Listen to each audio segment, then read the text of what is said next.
के बाद one nation one election पर, क्योंकि ये बीजेपी के लिए एक प्रमुख मुद्दा रहा है। पिछले काफी वक्त से BJP one nation one election को लेकर पैरवी करती रही है, इस मुद्दे को उठाती रही है। लाल किले के प्राचीर से भी प्रधानमंत्री नरेंद्र मोदी ने इसका जिक्र किया। लोकसभा चुनाव से पहले बीजेपी के घोषणा पत्र में भी एक प्रमुख मुद्दा था वन नेशन वन इलेक्शन। पूर्व राष्ट्रपति रामनाथ कोविंद की अध्यक्षता में कमेटी भी बनाई गई थी पिछले साल, और अब जब मोदी सरकार ने अपने 30वें टर्म के 100 दिन पूरे कर लिए हैं, तो सरकार अपना एक और वादा पूरा करने के लिए तेजी से आगे बढ़ चुकी है। दरअसल देश में वन नेशन वन इलेक्शन की मंजूरी मोदी कैबिनेट ने दे दी है। वन नेशन वन इलेक्शन के लिए रामनाथ कोविंद की अध्यक्षता में कमेटी बनाई गई थी। इसकी सिफारिशों को कैबिनेट ने सर्वसम्मति से पास कर दिया है। केंद्रीय कैबिनेट के फैसले की जानकारी देते हुए मोदी सरकार के मंत्री अश्विनी वैष्णव ने कहा, संसद के आगामी शीतकालीन सत्र में वन नेशन वन इलेक्शन पर बिल पेश किया जाना है। आज यूनियन कैबिनेट में माननीय प्रधानमंत्री श्री नरेंद्र मोदी जी ने एनडीए की सरकार ने वन नेशन वन इलेक्शन में जो हाई लेवल कमेटी की रिकमेंडेशंस थी उसको एक्सेप्ट किया है। इसका इम्प्लीमेंटेशन 2 फेजेस में होगा, जैसा कि कमेटी के रिकमेंडेशंस में है। फर्स्ट फेज में लोकसभा और असेंबलीज के इलेक्शंस को साइमल्टेनियस कराने का प्रयास होगा, और उसके सेकंड फेज में लोकल बॉडी इलेक्शन से जो है ग्राम पंचायत, जिला पंचायत, उन सब के लोकल बॉडी इलेक्शंस को with in 100 days of general elections में करवाना। तो वन नेशन वन इलेक्शन को लेकर कैबिनेट की मंजूरी पर कांग्रेस के अध्यक्ष मल्लिकार्जुन खड़गे ने प्रतिक्रिया दी है। खड़गे ने कहा कि यह प्रैक्टिकल नहीं है। इस पर अश्विनी वैष्णव ने फिर प्रतिक्रिया दी। कहा, वन नेशन वन इलेक्शन को लेकर आम लोगों, खास करके युवाओं का रिस्पांस काफी पॉजिटिव है। ये प्रैक्टिकल नहीं है और ये चलने वाला नहीं है। ये सिर्फ चुनाव जब आते कोई ना कोई कुछ मुद्दा नहीं मिल रहा उनको, ऐसी चीजें बात करने के लिए, इश्यू को डाइवर्ट करने के लिए वो बात करते हैं, और इसीलिए और पूरे देश के लोग कोई मानने वाले भी नहीं है। देखिए, बहुत जल्दी विपक्ष में भी उनके अंदर से आंतरिक दबाव बनने न लग जाए कहीं, क्योंकि देश में करीब 80% of the respondents who responded during the consultation process, 80% से ज्यादा लोगों ने इसको बहुत पॉजिटिव सपोर्ट दिया है, खासकर यूथ ने। Youth is very much in favour of it. Congress से सवाल उठाया और मल्लिकार्जुन खड़गे ने कहा कि यह प्रैक्टिकल नहीं है। हालांकि भारत में ही 1951 यानी पहले चुनाव से लेकर 1967 तक देश में one nation one election already एक स्तर पर लागू था। सरकारों को भंग किया गया, कार्यकाल पूरे नहीं हुए, उसके बाद इसको लेकर एक डिस्टर्बेंस वाला प्रोसेस दिखा था। बहरहाल वन नेशन वन इलेक्शन की मंजूरी पर प्रधानमंत्री नरेंद्र मोदी ने भी सोशल मीडिया एक्स पर पोस्ट किया है। पीएम ने क्या लिखा, ये देखिए। पीएम ने लिखा कि कैबिनेट ने एक साथ चुनाव पर हाई लेवल कमेटी की सिफारिशों को स्वीकार कर लिया है। पीएम ने आगे लिखा, मैं पूर्व राष्ट्रपति रामनाथ कोविंद को इसके लिए बधाई देता हूं, जिन्होंने इसके लिए काफी लोगों से बात की। आगे कहते हैं कि हमारे लोकतंत्र को भी अधिक जीवंत और सहभागी बनाने की दिशा में ये एक अहम कदम है। पीएम ने इसका जिक्र किया। दरअसल वन नेशन वन इलेक्शन की मंजूरी अब जब कैबिनेट से मिल गई है, वहीं कई नेता विरोध भी कर रहे हैं, लेकिन कई नेता समर्थन में भी हैं। भले वो विपक्षी खेमे से हैं, लेकिन उनकी तरफ से भी समर्थन किया जा रहा है। मसलन एक बड़ा नाम बीएसपी सुप्रीमो मायावती का है। बीएसपी ने एक देश एक चुनाव का समर्थन किया है। हालांकि सवाल भी पूछे जा रहे हैं, मुखालफत भी हो रही है। एआईएमआईएम के नेता असदुद्दीन ओवैसी ने इसके खिलाफ स्टेटमेंट दिया है। नेशनल पार्टीज रहे और दूसरे तमाम रीजनल पार्टीज, छोटे पार्टीज हमेशा के लिए खत्म हो जाएं। आप देखिए कि अगर नेशनल इलेक्शन होगा तो मुद्दा नेशनल होगा, रीजनल इलेक्शन होगा असेंबली का, विधानसभा का, तो रीजनल मुद्दा होगा। तो बीजेपी यही चाहती है कि ये वन नेशन वन इलेक्शन करवाकर रीजनल पार्टीज को कमजोर करके रख दिया जाए। और ये बार बार इनका आर्ग्यूमेंट है कि नहीं, हर थोड़े दिन का इलेक्शन हो रहा है, हर थोड़े महीने के बाद इलेक्शन होना, ये भारत के गरीबों का फायदा है इसमें। तो असुद्दीन ओवैसी की तरफ से कहा गया कि एक साथ चुनाव होंगे तो एक राष्ट्रीय मुद्दा ही हावी हो जाएगा राज्यों के चुनाव पर भी। हालांकि हमारे पास एग्जाम्पल है ओडिशा का, आंध्र प्रदेश का। इस बार भले ही एनडीए की सरकार, बीजेपी की सरकार ओडिशा में आई हो और एनडीए की सरकार आंध्र प्रदेश में, लेकिन इसके पहले हमने तस्वीर देखी है जब केंद्र में नरेंद्र मोदी जीत कर आए, बीजेपी को बढ़त मिली और ओडिशा में बीजेपी पिछड़ जाती थी। आंध्र प्रदेश में बीजेपी का उतना ज्यादा वजूद है नहीं। एनडीए के पार्टनर होने के नाते बीजेपी सीटें अब पीडीपी के साथ गठबंधन में भले जीत पाई है, लेकिन वहां मुद्दों में भिन्नता देखी जा सकती है और नतीजों में भी इसका असर दिखता है। मसलन 2019 के नतीजे याद करिए। लोकसभा चुनाव में बीजेपी 300 के करीब पहुंची, एनडीए के साथ 300 का आंकड़ा पार किया और वहां पर आंध्र प्रदेश में बीजेपी सीट जीतने में एक तरह से नाकाम रही और ओडिशा में भी बीजेपी सत्ता में नहीं आ पाई। नवीन बाबू की पार्टी वहां बीजू जनता दल सत्ता में आई थी। तो नतीजे और मुद्दे दोनों भिन्न भिन्न रह सकते हैं एक ही साथ वोटिंग होने के बावजूद। इसका एग्जाम्पल देश के सामने।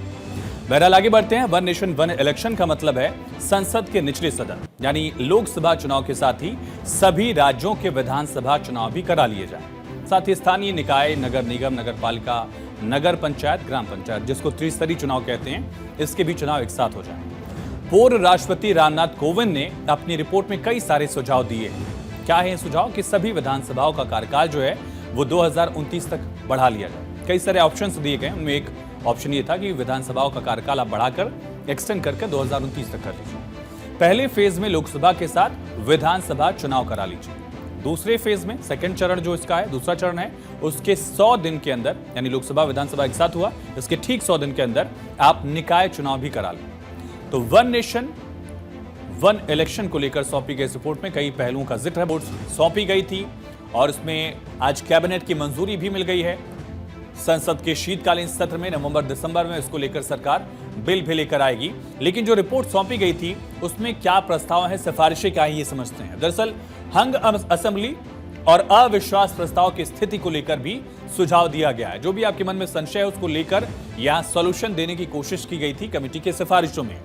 ऐसी स्थिति में यानी हंग असेंबली को लेकर और साथ ही अविश्वास प्रस्ताव की स्थिति को लेकर सिफारिश ये है कि ऐसी स्थिति में किसी विधानसभा के बचे हुए कार्यकाल के लिए चुनाव कराए जा सकते हैं। अब फर्ज करिए कि 2029 में चुनाव होने हैं सारे देश में एक साथ। एग्जाम्पल लीजिए, ऐसा मान लीजिए, और किसी राज्य में असेंबली हंग हो जाती है, किसी को बहुमत नहीं मिलता है या फिर बीच में ही कोई सरकार से समर्थन खींच ले, अविश्वास प्रस्ताव आ जाए, सरकार गिर जाए किसी भी स्थिति में।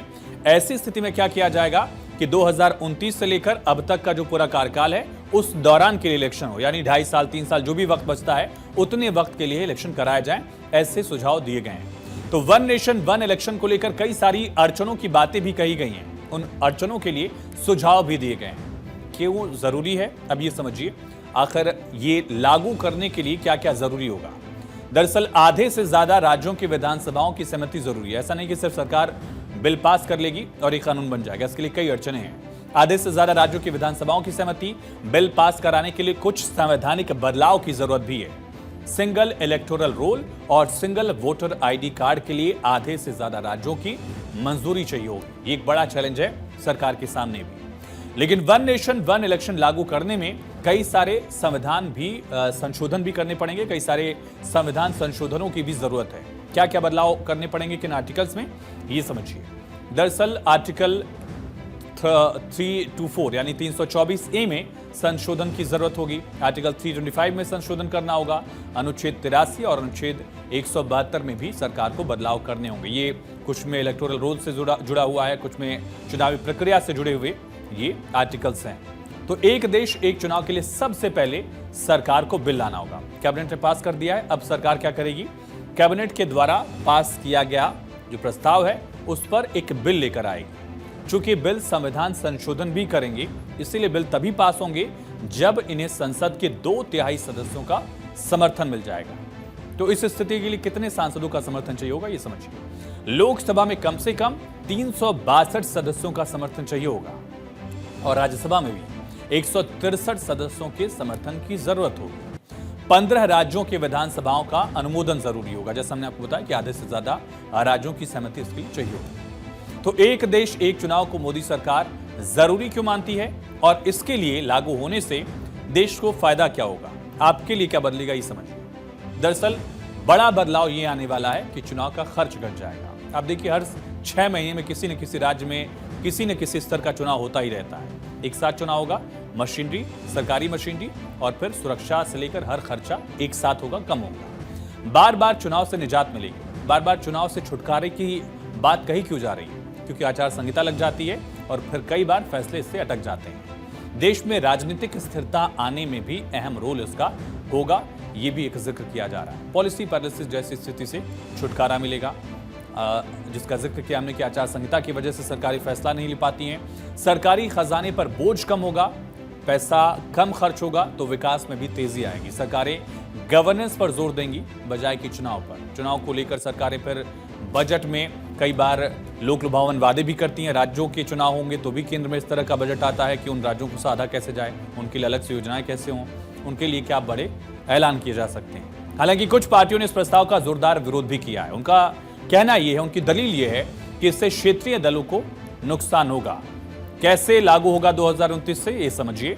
दिसंबर 2026 तक 26 राज्यों में चुनाव कराने होंगे और इसके साथ ही 2 चरणों में ये चुनाव कराने होंगे। इसके लिए ये पूरा प्लान है। कैसा? पहला चरण नवंबर 2025 में ही चुनाव कराने होंगे। बिहार का मौजूदा कार्यकाल पूरा होगा, लेकिन बिहार का अगला कार्यकाल 3.5 साल का होगा। 5 राज्यों के कार्यकाल घटाने भी होंगे। किनके घटेंगे? असम के, केरल के, तमिलनाडु, पश्चिम बंगाल, पुडुचेरी, इन 5 राज्यों के कार्यकाल 3 साल 7 महीने घटेंगे। उसके बाद का कार्यकाल भी 3.5 साल का ही होगा। तो ये कई बड़े बदलाव करने होंगे। सेकेंड फेज ये है कि दिसंबर 2026 में वोटिंग करानी होगी। इन 5 राज्यों के भी कार्यकाल घटेंगे। यूपी, उत्तराखंड, गोवा, मणिपुर, पंजाब, इनके मौजूदा कार्यकाल में 3 से 5 महीने का ही दरअसल बदलाव होगा। इतना कार्यकाल कम हो जाएगा, घट जाएगा। उसके बाद 2.25 साल का ही लेकिन नेक्स्ट कार्यकाल होगा, नेक्स्ट टेन्योर जो है कम होगा। इन 6 राज्यों के कार्यकाल और घट जाएंगे। गुजरात, कर्नाटक, हिमाचल, मेघालय, नागालैंड और त्रिपुरा मौजूदा कार्यकाल से 13 से 17 महीने कम करने होंगे। उसके बाद का भी जो कार्यकाल होगा, टेन्योर होगा, वो 2 साल का होगा। तो 26 राज्यों में चुनाव के बाद समाधान हो सकेगा। एक साथ सभी के कार्यकाल खत्म होंगे फिर, और जून 2029 में साथ ही सबके कार्यकाल खत्म होंगे। तभी संभव हो पाएगा एक देश एक चुनाव की जो ये पूरी अवधारणा है, परिकल्पना है। आजादी के बाद कई सालों तक लोकसभा और विधानसभा के चुनाव एक साथ होते थे, या यूं कह लें कि 1967 तक एक साथ ही चुनाव होते रहे ये। लेकिन इसके बाद 68 में कई राज्यों की विधानसभाएं भंग हुई, 69 में फिर भंग हुई। इसके बाद 1970 में लोकसभा भी भंग कर दी गई। इस वजह से परंपरा टूट गई एक देश एक चुनाव की। उसको वापस से स्थापित करने की कोशिश की जा रही है, या जो देश में पहले से ही एक सिस्टम था जिसका फायदा देश को था, वही सिस्टम दोबारा देश को देने की कोशिश की जा रही है।